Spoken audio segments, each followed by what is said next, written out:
বন্ধুসকল আমাৰ এগ্ৰো প্ৰজেক্টলৈ স্বাগতম। আজিৰ ভিডিঅ'ত কথা পাতিম টাৰ্কি মুৰ্গী বা তুৰস্কিয়ান মুৰ্গীৰ কণী কেনেকৈ জগাব লাগে আৰু ইনকিউবেটৰত কেনেকৈ হেচিং কৰি পোৱালি ফুটি ওলায় আৰু টাৰ্কি মুৰ্গী কেনেকৈ লালন পালন কৰিব লাগে সেই বিষয়ে আলোচনা কৰিম। আমি ইনকিউবেটৰত কণী দিছিলোঁ, 28 দিনৰ পিছত ফুটি ওলাইছে ইয়াৰ টাৰ্কি মুৰ্গীৰ পোৱালি। এছে আছে টাৰ্কি মুৰ্গীৰ পোৱালি এই মাত্ৰ ওলাইছে। টাৰ্কি পোৱালি তাৰ আহাৰ হিচাপে আমি তাক পানী লগতে গাখীৰ এইবিলাক দিম আৰু মুৰ্গীৰ কণী হাফ বইল কৰি কিটো খাবলৈ দিম। দানাও থাকিব, প্ৰি ষ্টাৰ্টাৰ দানা দিব লাগিব। কিছুদিন পিছৰে পৰা ইহঁতক পল্ট্ৰি ফিডৰ উপৰিও ইহঁতক ঘাঁহ আৰু শাক চব্জি দিব লাগিব আৰু কুমলীয়া ঘাঁহ এইবিলাক ইহঁতৰ পৰা 70-80% আহাৰ হিচাপে ইহঁতে শাক চব্জি খাই জীয়াই থাকে আৰু ঘৰত অন্যান্য মুৰ্গী কুকুৰাৰ নিচিনাই যিকোনো খাদ্য খাই সিহঁতে জীয়াই থাকিব পাৰে।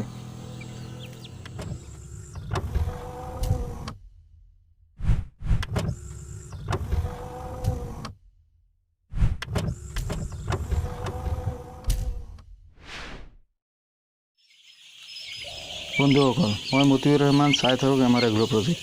এয়া আমি চাই আছে সৰু টাৰ্কি পোৱালিক কুমলীয়া ঘাঁহ বা চব্জি বন্ধাকবি কাটি দিছোঁ আৰু ডাঙৰবিলাকক এনেকৈ আপুনি ফিডছো দিব পাৰে বা অন্যান্য শাক চব্জি দিব পাৰে।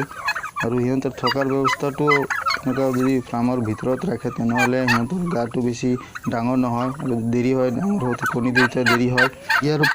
ইয়াৰ উপৰিও ইহঁতক খোলা ঘাঁহনিত বা পথাৰত যদি এৰি দিয়ে তেনেহ'লে সিহঁতে নিজে যেতিয়া ঘাঁহ ছিঙি খাব তেনেহ'লে গাটো সিহঁতৰ ডাঙৰ হয়, ওজন হয় আৰু সোনকালে কণী দিয়াটো মিছ নহয়। তো সিহঁতক ইমান চিকিৎসাও কৰিব নালাগে, বেমাৰ আজাৰো সিহঁতৰ কম।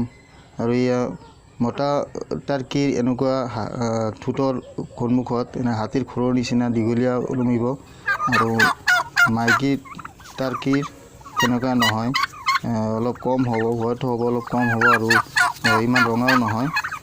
মতাবিলাকৰ একদম ৰঙা হৈ যাব, হয়তো সৰু থাকিব। যেতিয়া খং উঠিব বা অচিনাকি মানুহ দেখিব তেতিয়া মানে খুৰটো দীঘল হৈ যাব, খুৰটো মাংসৰ নিচিনা ওলমি থাকিব আৰু নতুন বা অচিনাকি বা সৰু ল'ৰা ছোৱালী দেখিলে, কুকুৰ দেখিলে খুব চিঞৰিব। বন্ধুসকল চাই থাকক আমাৰ এগ্ৰো প্ৰজেক্ট। যিসকল নতুন বন্ধুৱে আমাৰ চেনেলটো ছাবস্ক্ৰাইব কৰা নাই তেওঁলোকক অনুৰোধ কৰিছোঁ আমাৰ চেনেলটো ছাবস্ক্ৰাইব কৰিব, লাইক কমেণ্ট কৰিব আৰু যাতে নতুন ভিডিঅ' বনালে পোনপ্ৰথমতে আপোনালোকৰ ন'টিফিকেশ্যনত যায় আৰু আপোনালোকে আমাক সঁহাৰি দিয়ক। ধন্যবাদ। চাই থাকক আমাৰ এগ্ৰো প্ৰজেক্ট।